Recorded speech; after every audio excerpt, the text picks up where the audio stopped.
Hey, Nick Digilio here. How you doing? Hey, thanks for watching my videos and subscribing to my YouTube channel. Very easy to do. Subscribe to it. Check out my patreon.com/Nick D Show, patreon.com/Nick D Show. Donate as part of the tier program, and you can see exclusive content and all kinds of really cool stuff and more videos and things like that, including the story of what really happened at a certain radio station, WGN. And you'll get that as well if you subscribe. So become a patron at my patreon.com page. My podcast is coming up. It'll be coming up in about a month, about late January on the Radio Misfits podcast network. Been reviewing a lot of movies lately, and I had to talk about the movie that I saw last night at the Music Box Theater in Chicago. It's only playing at the Music Box for a couple of more days. I don't know when you're watching this video, but I would urge anyone who gets a chance to find a way to see the new Japanese film, Drive My Car. One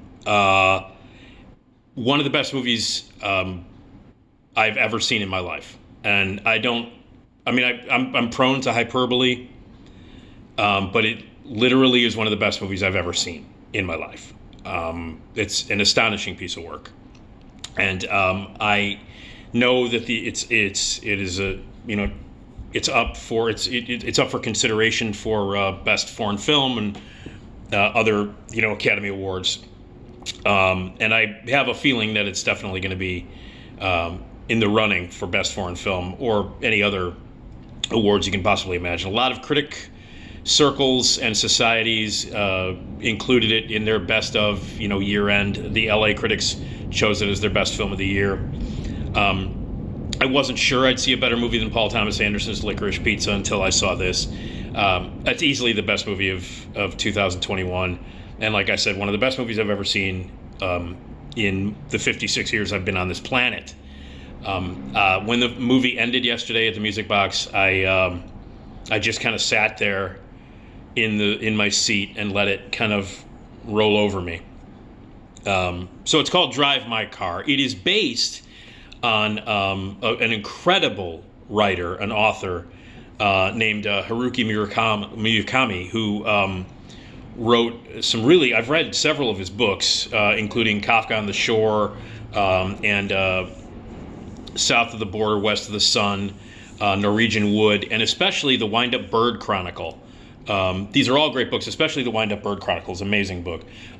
This author was turned on to me by my ex-wife Heather, who had read Wind-Up Bird Chronicle and said, "You got to read this guy's books," and she got a ton of his stuff, and she read it, and I read it, and I read his stuff, and I wasn't aware that this movie was based on his work. It's based on a short story called Drive My Car, from a collection of short stories called Men Without Women, which the title makes sense if you're familiar with the work. So the movie Drive My Car is directed by Ryusuke Hamaguchi. Ryusuke Hamaguchi is a really terrific director who actually made a movie that came out earlier this year called Wheel of Fortune and Fantasy, which was good. He made an incredible epic film called Happy Hour a few years ago. He's a very interesting director, and he's the director of this movie, of Drive My Car. And Drive My Car features Hidetoshi Nishijima, who plays a famous actor who was once a star of television shows and series and has gone back to stage acting. The movie opens in this sort of dreamlike quality where he wakes up in bed, they wake up in bed together, he and his wife is telling this story that she had. It could be a dream, it could be something else, and it's this happens during post-coital moments where she's telling this story. She, in fact, as we find out, is a screenwriter, and these are the stories that she ends up turning into screenplays. So she's a pretty successful screenwriter, he's a pretty successful actor. And something happens, I don't want to give it away, tragedy happens, and he ends up moving away. The actor ends up moving away. The film takes place 2 years later, where he has moved to Hiroshima, where he has been hired by a theatrical company to put on to direct a production of Anton Chekhov's Uncle Vanya. And so the movie becomes about him casting this version of Uncle Vanya, finding the right people, getting to know the actors and actresses, and his process going through it after a tragedy that he's been through, where he is now by himself. He is not forced, but there is a rule in this theater company that he cannot drive himself. There has been an accident in the past, and he has to have a driver drive his car. And this character, his car is his. It's sort of his place to escape. It's his, it's a very important place for him to be, his sanctuary, if you will. He loves to drive. He doesn't like anybody else to drive his car.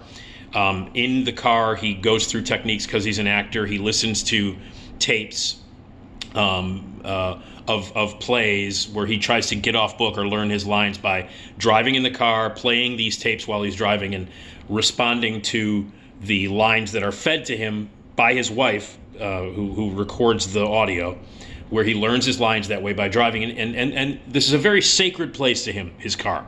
Very sacred place, his sanctuary, where he thinks, where he goes through those motions, where he listens to these tapes and learns his part and learns his lines. It's a process that he goes through as an actor and as a human being. So it's a very special place, this sanctuary, this car. And to have someone come in and drive for him is very hard. So they bring in this young woman, a young girl, and she's played by Toko Miyoro.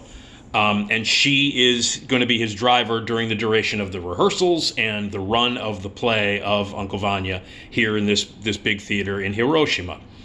And he doesn't like it at first, but then they begin a relationship where he allows her to be a part of this.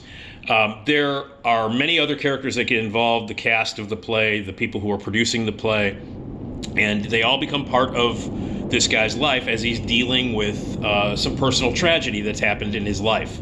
And the movie becomes about connecting with other people, about sharing, about dealing with tragedy, and about trying to put one's life together.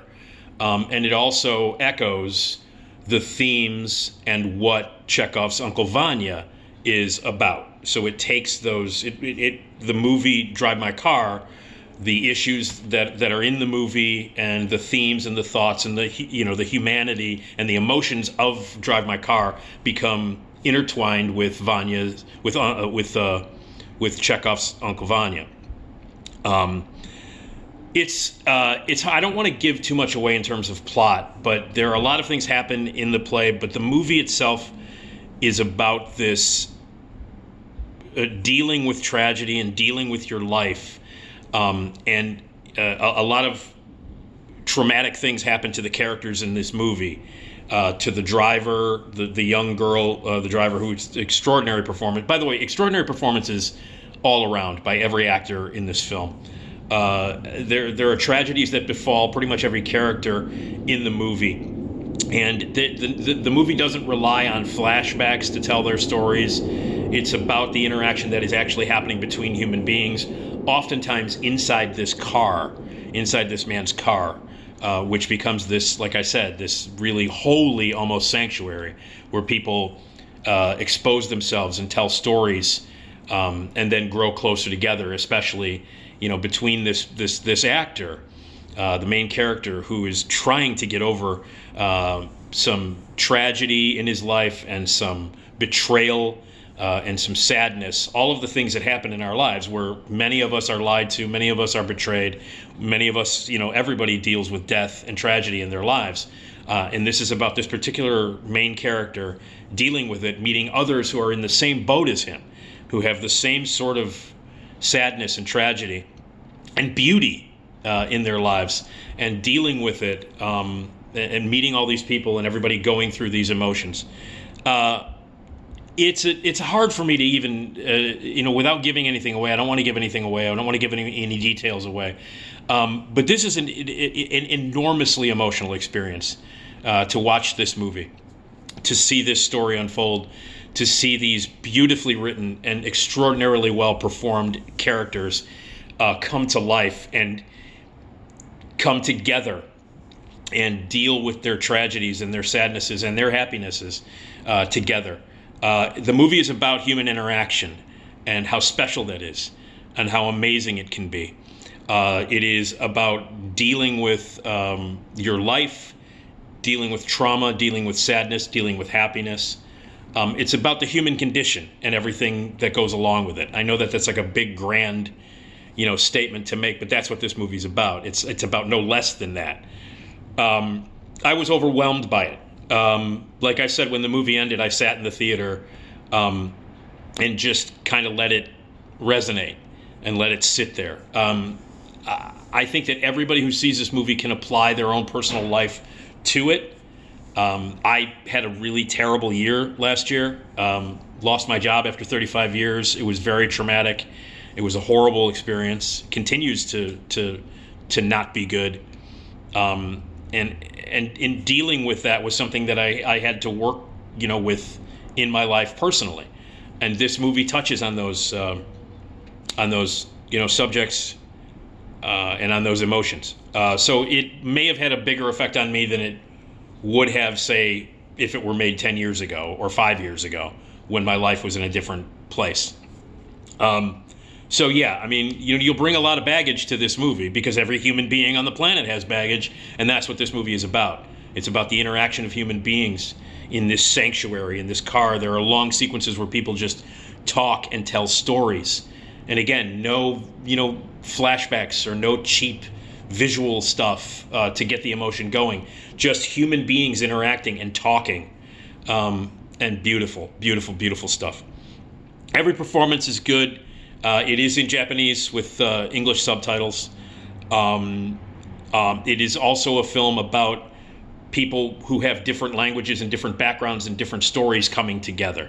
So there are people there's a woman who speaks only through sign language. There is a person there are people who speak their native languages, which aren't the same. So 5-6 different languages besides Japanese are spoken in this film. The relationship between the main character, the actor, and his young girl, the driver, their stories become intertwined, and their stories are both heartbreaking and beautiful, tragic and happy. This is a movie that deals with human emotion on every spectrum.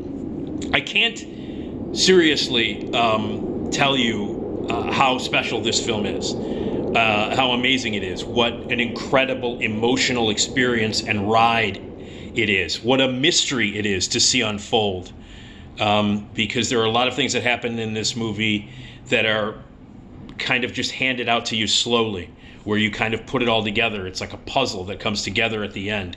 The story remains really interesting and mysterious as it unfolds, and while it unfolds, the emotions get deeper, the connections get stronger, and the relationships get more interesting and more beautiful, to the point where by the end I was a complete emotional mess. This movie took me on a ride of emotion that rarely I've felt in a movie, that I haven't felt in a film in a very, very, very, very, very long time.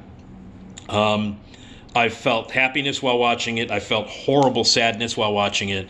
I felt relief, redemption for these characters. And again, the main characters, the main sort of focus between the young 23-year-old girl driving the car who becomes his driver and the actor dealing with it.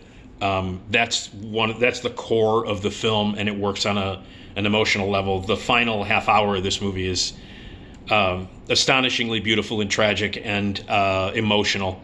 And it ends beautifully. Like you're completely satisfied. You've gone on this incredible journey of emotion for 3 hours. The film is 3 hours long. It's a 3-hour movie, and very rarely do I see a 3-hour movie when it's over. I wish it was another 3 hours to go. The last time I felt this kind of emotion, especially at a movie that was 3 hours long, was when I saw Magnolia, and it had that kind of impact on me. Another 3-hour film filled with tragic characters intertwining and working amongst each other to deal with the things that happen in their lives, both good and bad, both tragic and happy. It is an astonishing movie. Drive My Car. Hamaguchi is the director, and Haruko Murakami is the writer of the story that it's based on, and a tremendous author. And I just shout out to my ex-wife for turning me on to that guy's work. This is as good as it gets. This is a movie that is as good as it gets. I know it's playing at the Music Box Theater for a few more days. I don't know when you're going to watch this. I think it's only playing for 2 more days at the Music Box. But it's called Drive My Car. If it's available streaming, find it. If you're able to see it any place, if you're not watching this video in Chicago or any place else, look for it. Drive My Car. It's the best film I've seen all year, and I didn't think I'd see a better movie than Licorice Pizza this year. And as great as Licorice Pizza is, and as special as it is, and as much as I love it, this movie's better. It is literally one of the best movies I've ever seen. Yeah. So it's called Drive My Car, a very special movie. These kind of movies don't come around very often. They come around kind of once in a lifetime. It's that good. Drive My Car, a shattering, beautiful, incredibly satisfying, overwhelming emotional experience filled with incredible stories and great acting. It's a great film, a great film. So had to cut this video to talk about it. Again, I was being very vague about what really happens. Also, it also proves, though, by the way, another reason why it worked for me on another level is because I've done theater for so many years, and I've worked on Chekhov, and I, as a theater director and as an actor, this movie, and sometimes being a part of a theater piece helps you emotionally. And helps you deal with things. Like, you can put that emotion that you're feeling in your personal life into the play that you're acting in or directing. And that's another reason why it worked for me on another level. I've directed plays during terrible times in my life and happy times in my life. And you work through that. And Chekhov is a great author in order to work through shit in your life. You're going through some shit in your life. Chekhov's a great way to work through it. It's a very challenging and sometimes very difficult way to work through the real emotions in your life when you're putting on a Chekhov play. Chekhov's not easy, man. And this movie, one of the morals of the story is Chekhov ain't easy. So that even added more personal stuff to it when I was watching it. So, but anybody, anywhere who has a life, and everybody does, can relate to the things that happen in this movie. Don't be put off by the length. It's 3 hours long, but not a moment, not a millisecond is wasted. It's an extraordinary piece of work. It's one of the best movies I've ever seen. It's called Drive My Car. Find it if you can. Hey, thanks. I'm off to see The Matrix. Uh-oh.